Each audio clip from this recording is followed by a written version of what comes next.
Hello guys, welcome to my YouTube channel Banking Spartan. So today I am going to discuss about the queries which you have, है ना।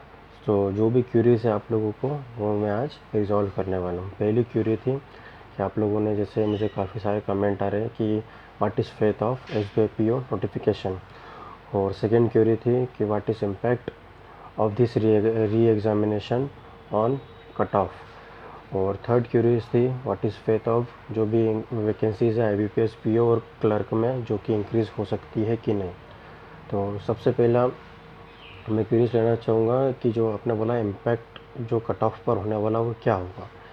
तो ज़्यादा कुछ impact नहीं पड़ने वाला है। जैसे कि अभी री एग्ज़ामिनेशन के फॉर्म ओपन हुए हैं, तो ये इसमें वो लोग एलिजिबल नहीं हैं जिन लोगों ने पहले से फॉर्म फिल कर दिया था और जो लोग किसी वजह से एग्ज़ाम को दे नहीं पाए या एग्ज़ाम में अब्सेंट थे, या जिन लोगों ने फॉर्म भर दिया था पर एग्ज़ाम देने नहीं गए, तो दोबारा से फॉर्म भी नहीं फिल कर सकते हैं और एग्ज़ाम भी नहीं दे सकते हैं। तो इसमें कंपटीशन वाली तो कोई बात ही नहीं बची है, क्योंकि अगर कोई टैलेंटेड बंदा होगा अगर वो नहीं दे पाया है तो उसके लिए ये फॉर्म तो अब मतलब वेस्ट हो चुका है।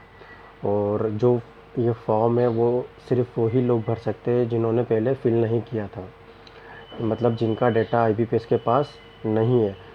तो इससे मेरा मतलब ये है कि जिन भी लोगों ने पेमेंट नहीं किया था वो लोग इसको भर सकते हो, लेकिन जिन भी लोगों ने पेमेंट कर दिया था फॉर्म फिल करके, तो वो लोग उसको नहीं भर पाओगे अगर पेमेंट कर दिया तो आपने, है ना। तो अब इसका इम्पैक्ट देख लेते हैं कि अब जो भी इस एग्ज़ामिनेशन में बैठने वाले हैं वो अप्रॉक्स 50,000 to 60,000 के अराउंड होने वाले हैं, या 80,000 भी हो सकते हैं। उससे ज़्यादा तो नहीं होगा, मोर देन डैट नहीं होगा। लेस देन 1 लाख के लेस देन 1 लाख ही होगा, उससे ज़्यादा नहीं हो सकता। तो 1 लाख से कम कैंडिडेट होंगे इसमें और अपीयर होंगे, और इसकी डेट भी इसलिए IBPS ने 2 दिन की ही रखी है, ऑब्लिक करके लिखा है, फिर बाद में फिर 2 और 4 जनवरी, फिर उसी हिसाब से IBPS PO का भी आएगा।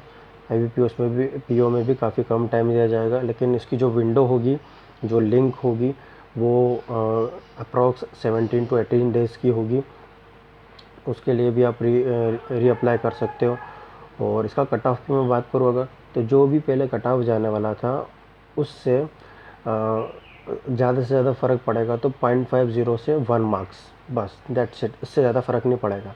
और जहाँ तक मुझे पता है तो उतना भी नहीं पड़ेगा, वो तो सेम ही रहने वाला है, ज़्यादा कोई डिफरेंस नहीं आने वाला है, क्योंकि IBPS ने मेंशन करा हुआ है एडुकेट नंबर ऑफ़ कैंडिडेट को लेगी। तो वो ऐसा कोई भी कैंडिडेट मिस नहीं करना चाहिए जो टैलेंटेड हो। तो आपको बिल्कुल भी टेंशन लेने की ज़रूरत नहीं है। अगर आपका पेपर अच्छा गया है, अगर आपकी एक्यूरेसी अच्छी है, तो आपका नाम ज़रूर आएगा लिस्ट में, है ना। तो ये इम्पैक्ट था कट ऑफ के ऊपर। जो भी पहले कट ऑफ जाने वाला था उससे ज़्यादा कोई इफ़ेक्ट नहीं पड़ने वाला है, सेम ही रहने वाला है, क्योंकि आपने पहले पेपर दे चुका है। आपका एक एडवांटेज है कि आपने पहले पेपर दे दिया है ना। तो फर्स्ट थिंग ये हो गई। अब सेकेंड कि SBI PO का नोटिफिकेशन, तो SBI PO का नोटिफिकेशन बहुत ही जल्द आने वाला है। CRPD जो SBI का रिक्रूटमेंट सेल है उसमें SBI को लेकर मतलब डिस्कशन चल रहा है, तो बहुत जल्दी उसका नोटिफिकेशन आपको देखने को मिलेगा। अब सोर्सेज पूछ रहे हो आप लोग, अगर मैं सोर्सेज बता दूंगा तो नेक्स्ट टाइम के लिए आप लोगों को मैं इंफॉर्मेशन नहीं दे पाऊँगा कि मैं सोर्सेज कहाँ से आते हैं, है ना। फिर आप लोग को वो जो इन्फॉर्मेशन है पहले से प्रिपरेशन के लिए वो नहीं मिल पाएगा। तो सोर्सेस के बारे में आप कृपया ना पूछें तो ही बेटर है ना। सेकेंड थिंग ये हो गई, लेकिन आपको अपनी प्रिपरेशन जारी रखनी है। जनवरी से मार्च के बीच में इसका प्रीलिम्स और मेंस दोनों ही हो जाएगा, जहाँ तक मुझे पता चला है। तो आप अपनी प्रिपरेशन को जारी रखें।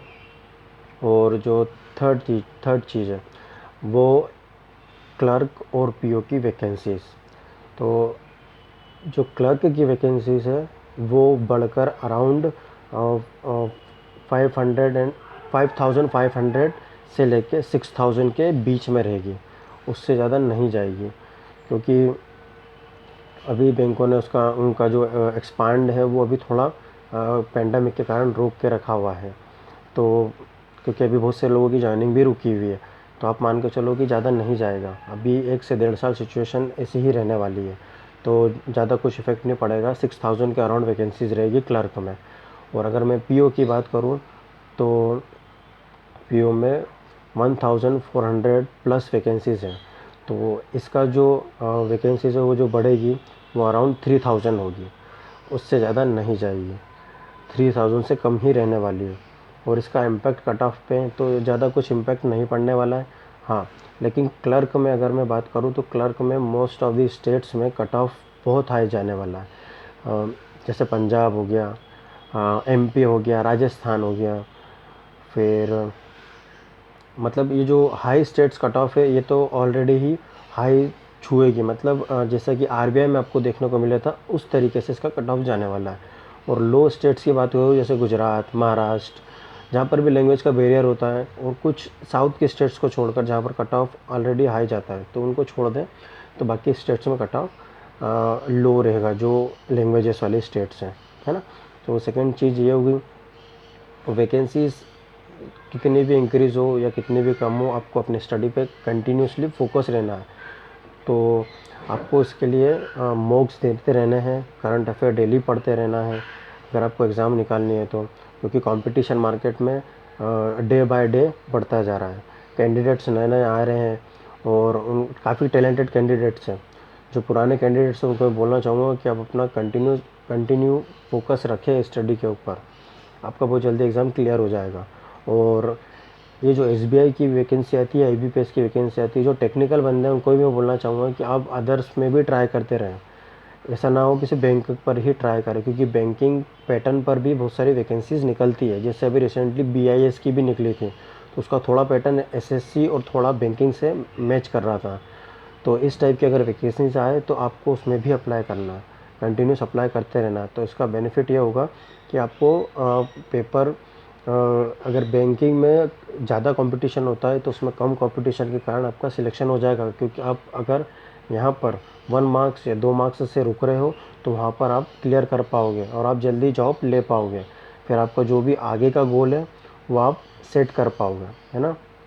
तो आपको इन सभी बातों का ध्यान रखना है, आपको बिल्कुल भी डिस्ट्रैक्ट नहीं होना है।